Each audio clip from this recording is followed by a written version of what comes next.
So mga kaparokya, kahapon ay ibinahagi ko sa inyo ang ratings ng noontime shows para sa araw ng Lunes, September 30, kung saan ay para sa atin ay walang nagwagi sapagkat hindi po nila naabot ang average ratings na 8.4% sa It's Showtime at 4% naman po sa Eat Bulaga. Ngayon naman po ay ibabahagi ko sa inyo ang ratings for October 1 episode.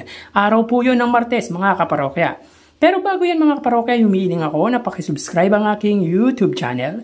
Pakiclick ang bell icon para una kayong manotify sa mga bagong video na ilalabas ko. At pakidamay nyo na din na i-follow ang aking Facebook page na Mega TV at ang aking TikTok account na Kaparokya TV. Maraming salamat! So yun nga mga kaparokya, last time ay ibinigay ko sa inyo ang ratings for September 30 episode. Araw po yun ng Lunes. Kung saan ang It's Showtime po ay may 7% at ang Eat Bulaga naman po ay may 3.9%. Bagaman mataas ang numbers ng It's Showtime kesa sa katapat nito ay hindi nangangahulugang nagwagi na po ito. Actually, It's Showtime is not satisfied with those number. Bakit kaya nyo mga parokya? Because of its advantages.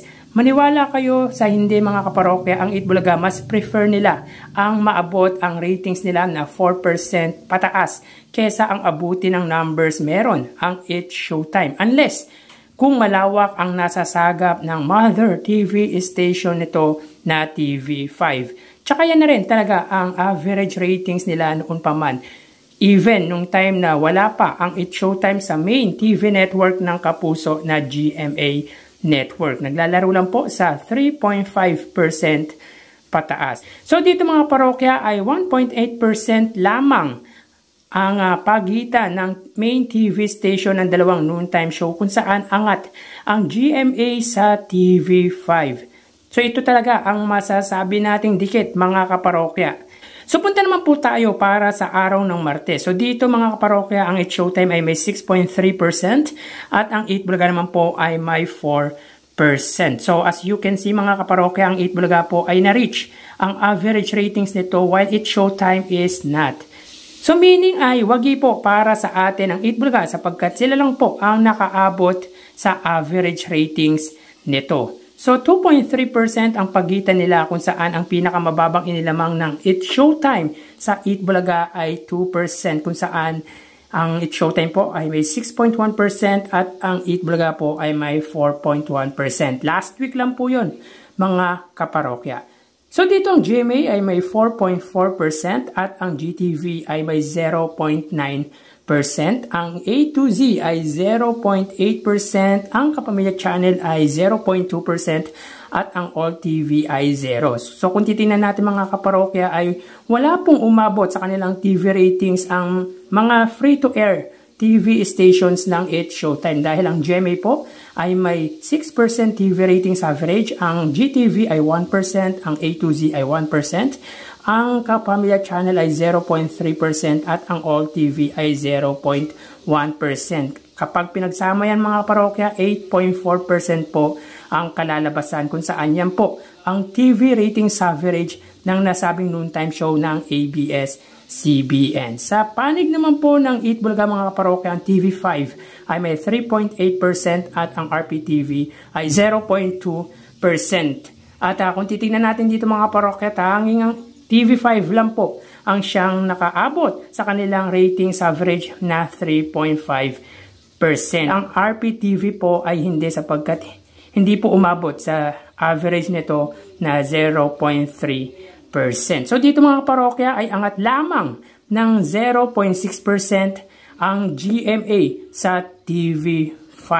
So wala na pong 1% ang iniangat or inilamang ng GMA sa katapat na TV network na TV5. So mas dumikit pa po ang dalawang TV stations.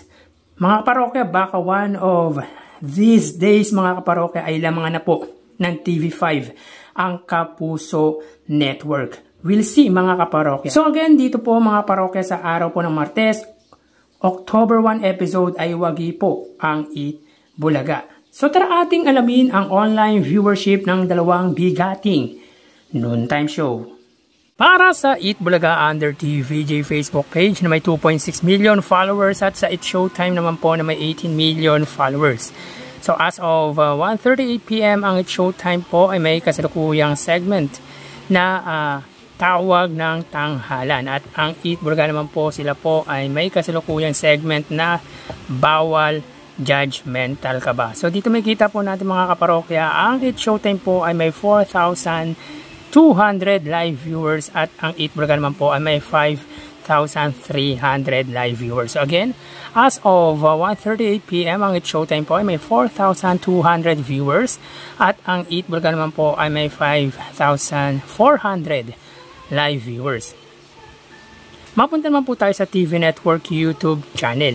At unahin po natin ang Eat Bulaga Under TV5 Philippines na may kasalukuyang subscribers na 2.04 million. At para naman po sa It Showtime, under po yan sa GMA Network YouTube channel na may kasalukuyang subscribers na 36.6 million.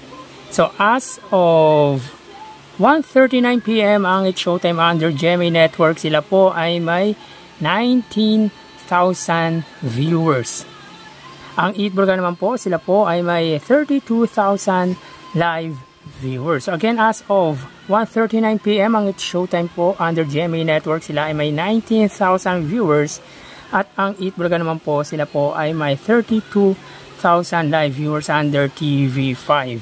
Mapunta naman po tayo sa main YouTube channel ng dalawang noontime show para po sa It Showtime under ABS-CBN It Showtime na may 2.39 million subscribers at sa Eat Bulaga naman po under Eat Bulaga TVJ YouTube channel na may 1.12 million subscribers. So as of 1:40 PM ang It Showtime, sila ay may 49,000 viewers.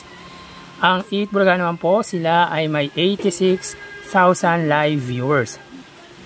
So again, as of 1:40 PM ang It Showtime po, sila ay may 49,000 viewers at ang Eat Bulaga naman po ay may 86,000 live viewers. So bali ang total na nakuha ng dalawang noontime show ay mga kaparokya, bago natin nabigay ang total viewers ng dalawang noontime show ay humiling ako sa inyo na pakisubscribe ang aking YouTube channel.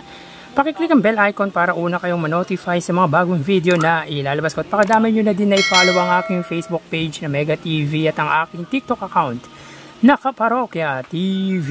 Maraming salamat! So bali, ang total na nakuha ng It Showtime ay 72,000 viewers. 4,000 sa Facebook Live, 19,000 sa TV Network YouTube channel at 49,000 sa main YouTube channel. Ang Eat Bulaga naman po ay nakakuha ng total na 123,000 viewers. 5,000 para sa kanilang Facebook Live, 32,000 sa TV Network YouTube channel at 86,000 naman po para sa kanilang main YouTube channel. So again, ang It Showtime po ay nakakuha ng total na 72,000 viewers at ang Eat Bulaga naman po ay 123,000 live viewers. So yan po ang lumalabas sa kanilang online viewership as of 1:42 PM. At mamaya magbabalik pa po tayo sa huling bahagi ng ating online views update around 2 PM to 2:10 PM. So magpapaalam po muna pansamantala, mag-iingat po tayo mga kaparokya. Thank you and God bless.